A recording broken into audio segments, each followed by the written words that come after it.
Good morning વિદ્યાર્થી મિત્રો, આજના હિન્દીના લેક્ચરમાં આપનું હાર્દિક સ્વાગત છે। આજે આપણે એક હિન્દીમાં સરસ મજાનું કાવ્ય ભણીશું, જે કાવ્યનું નામ છે હિન્દ દેશ કે નિવાસી। આપણા દેશને લગતું સરસ મજાનું કાવ્ય છે કે આપણે આપણા દેશમાં કેવી રીતે રહેવું જોઈએ અને કેવી રીતે બધાને મદદ કરવી જોઈએ, આપણે કેવી રીતે હળીમળીને રહેવું જોઈએ, એ સરસ મજાનું આ કાવ્ય છે। જો એમાં બધા આપણે ચિત્રમાં જોઈએ તો જ જો બધા જ પહેરવેશ અલગ અલગ વાળા માણસો રહે છે, એટલે કે આપણા હિન્દ દેશમાં બધા માણસો રહે છે અને આપણી સૌની માતા કોણ છે તો કે હિન્દ માતા આપણી સૌની માતા છે। તો આપણે આ બધાએ હળીમળીને રહેવું જોઈએ। આ નકશામાં આપ્યું, જો શીખ લોકો, મુસલમાન, હિન્દુ, ખ્રિસ્તી, પછી મંદિર પણ જો બધાને આપ્યા છે કે મુસલમાનનું મંદિર આપ્યું છે, હિન્દુનું મંદિર આપ્યું છે, ચર્ચ આપ્યું છે, આ ચર્ચ છે, આ મસ્જિદ છે, એમ બધા અલગ અલગ મંદિરો પણ આવેલા છે કે આપણા દેશમાં બધા પ્રકારના માણસો રહે છે, તો આપણે બધાએ હળીમળીને રહેવું જોઈએ। તો આપણે કાવ્ય જોઈએ પહેલા કે વિવિધતા में एकता हमारे देश की विशेषता है, કે આપણા દેશની વિશેષતા શું છે તો કે વિવિધતામાં એકતા। વિવિધતા એટલે કે નોખા નોખા જાતિના લોકો વસે છે આપણા દેશમાં, તોય આપણે બધા કેવા છીએ? એક સમાન, એકતાવાળા।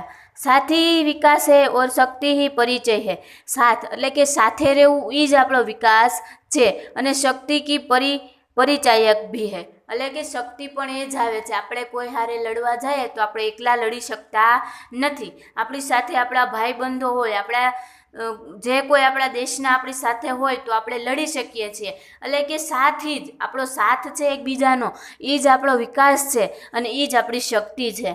मानवीय एवं प्राकृतिक विविधता होने पर भी उसे अभिन्न एक सूत्र रहता है, કે માનવી અને પ્રાકૃતિક, પ્રાકૃતિક એટલે કે ભગવાને બનાવેલા તત્વો, કે સૂર્ય, પાણી, હવા, ફૂલ, એ પ્રાકૃતિકના તત્વો છે। એટલે કે માણસ હોય કે પ્રાકૃતિકના તત્વો હોય, બધા વિવિધ જ છે, કે કેવા છે તો કે અલગ જ છે, પણ એ અભિન્નતામાં એક સૂત્રતા છે। અભિન્નતા એટલે કે અલગ અલગમાં પણ એક સૂત્ર રહેવું, એ જ કંઈક અલગ વાત છે, એ જ આપણો વિકાસ છે, એ જ આપણી શક્તિ છે ને એ જ આપણી વિશેષતા છે।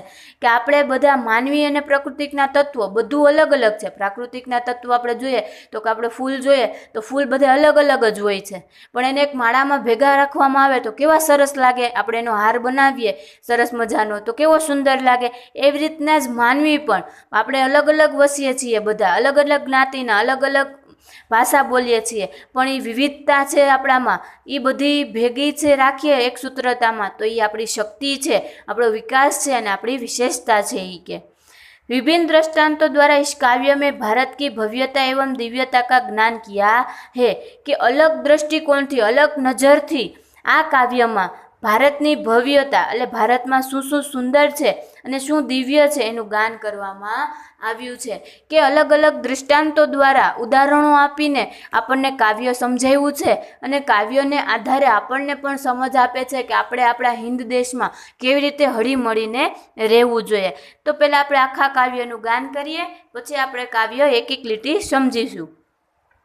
हिंद देश के निवासी सभी जन एक है, रंग रूप वेश भाषा चाहे अनेक है। बेला गुलाब जूही चंपा चमेली, प्यारे प्यारे फूल गुथे माला में एक है। कोयल की कूक न्यारी पपी है की टहर प्यारी, गा रही तराना बुलबुल राग मगर एक है। गंगा यमुना ब्रह्मपुत्रा कृष्णा कावेरी, जाके मिल गई सागर में हुई सब एक है। धर्म है अनेक जिनका सार वही है, पंथ है निराले सबकी मंजिल तो एक ही है। કે આ સરસ મજાનું આપણે કાવ્ય વાંચ્યું, હવે આપણે એને જોઈએ તો કે હિન્દ દેશ કે નિવાસી સભી જન હે એક હે, એટલે કે હિન્દ દેશમાં રહેવા, નિવાસી એટલે કે રહેવાવાળા, સભી એટલે કે બધા, જન એટલે કે માણસો એક છે, કે હિન્દ દેશમાં રહેવાવાળા બધા માણસો એક જ છે। ભલે પછી તે જાતિથી અલગ અલગ હોય, કે મુસલમાન હોય, ખ્રિસ્તી હોય, પછી હિન્દુ હોય, જે કોઈ હોય, પણ હિન્દ દેશમાં રહે છે એટલે બધા એક જ છે। રંગરૂપ વેશ ભાષા ચાહે અનેકો, શું કહે છે કે એનો રંગ કે કાળો હોય યા ગોરો, રૂપ એટલે કે એ સારા દેખાવના હોય, ખરાબ દેખાવના હોય. પછી કે વેશ, વેશ એટલે કે જે પહેરવેશ આપણો જે ચિત્રમાં દેખાય છે કે કોઈ ધોતી પહેરતા હોય, કોઈ પેન્ટ શર્ટ પહેરતા હોય, કોઈ કુર્તો પહેરતા હોય, નીચે ચોયણી પહેરતા હોય, અથવા તો જે અહીંયા આપેલું છે કે થોડાક આભૂષણો પહેરેલા માણસો, તો એવું પહેરતા હોય એને કહેવાય વેશ. પછી ભાષા, ભાષા એટલે કે કોઈ હિન્દી બોલે, કોઈ ઉર્દૂ બોલે, કોઈ જેની ભાષા કે હિન્દી બોલે, ગુજરાતી બોલે, ઉર્દૂ બોલે, જે કોઈ બોલે, ચાહે અનેકો કે આ રંગ અલગ હોય, રૂપ અલગ હોય, વેશ અલગ હોય, ભાષા અલગ હોય, પણ હિન્દ દેશમાં રહે છે એટલે બધા કેવા છે? એક જ છે. તો આ બે રીતે આખી એવું કહેવા માગે છે કે રંગ અલગ હોય, રૂપ અલગ હોય, વેશ અલગ હોય, ભાષા અલગ હોય, ચાહે બધું જ કેમ અલગ ના હોય, પણ એ કે હિન્દ દેશમાં રહે છે ને એટલે એ માણસ કે એક જ છે.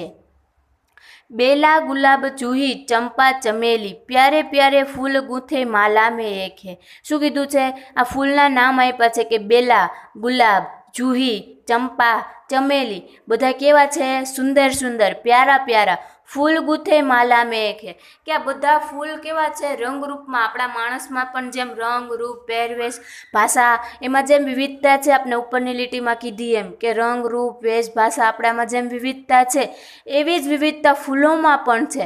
કે આપણે આ ફૂલોના નામ જોયા કે ગુલાબ, જૂહી, ચંપા, ચમેલી, બધાના કલર અલગ અલગ છે, બધાની સુગંધ અલગ અલગ છે, તો પણ એ બધા એક માળામાં ગૂંથવામાં આવે તો કેવા લાગે છે? તો કે પ્યારા પ્યારા લાગે છે.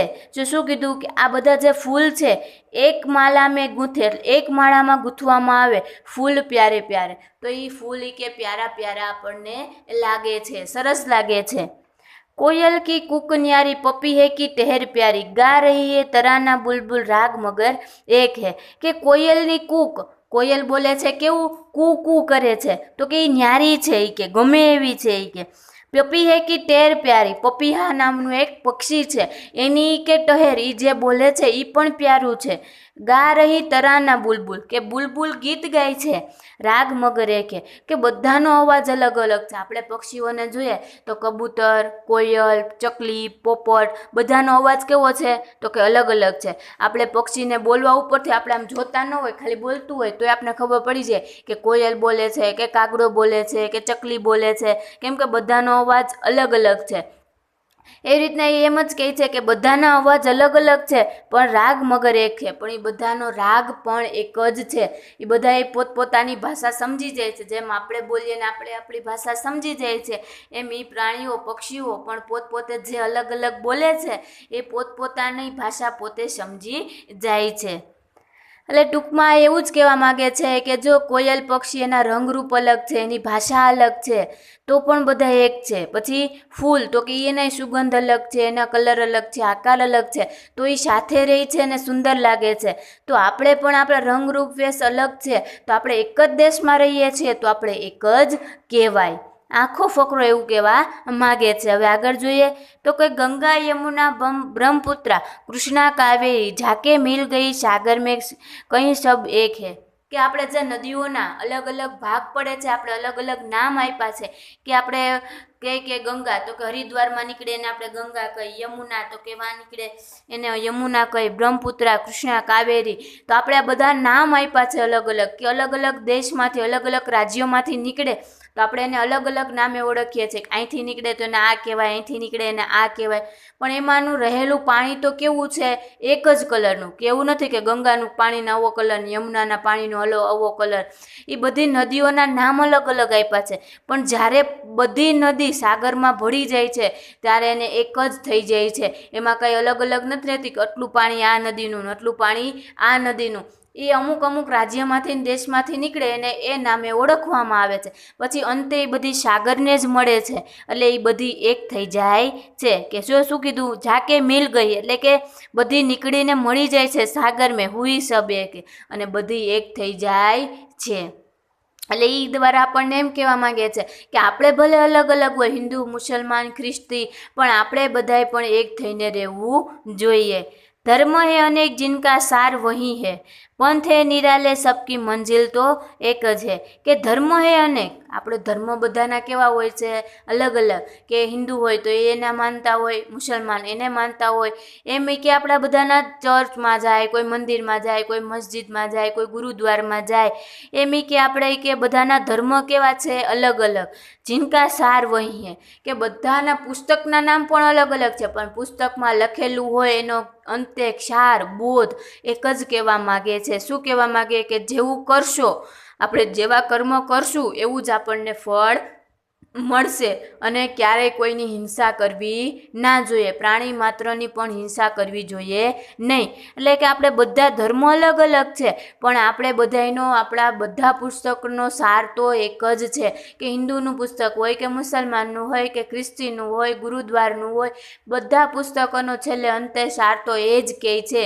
કે પ્રાણી માત્ર પ્રત્યે પણ હિંસા કરવી નહીં એના પ્રત્યે પણ દયાભાવ રાખવો અને જો સારા કર્મ કરશું તો સારું ફળ મળશે ખરાબ કર્મ કરશું તો ખરાબ ફળ મળશે पंथ है निराले मंजिल तो एक ज है कि आपणो बधानो पंथ तो ए के केवो छे निरालो એટલે કે सुंदर है सबकी मंजिल तो एक ज है कि पण बधा ऊपर जवाना तो क्या छे ऊपर एक ज जग्याए कोई ऊपर जईने जो एवुं के मुसलमान नाए राखे हिंदू नाए राखे क्रिश्ची नाए राखे जैन देरासर नाए राखे एवुं क्यांय छे नहीं बधानी आपणी मंजिल तो शुं छे एक ज छे ऊपर बधुं एक ज छे आपणे अहीं आवीने अमारो आन अमे आन पण आपणा पंथ बधाना अनूठा छे આપણે નિશ્ચિત છીએ પણ સબકી મંજિલ તો એક જ છે આપણા બધાની મંજિલ ધ્યેય તો આપણો એક જ છે એટલે આ સરસ મજાનું કાવ્ય કે હિન્દ દેશ કે નિવાસી કે અમે બધા હિન્દ દેશના નિવાસી છીએ અમે હળીમળીને રહીએ અમારામાં રહેલા ફૂલો પક્ષીઓ નદીઓ એ પણ બધી અંતે તો એક જ છે।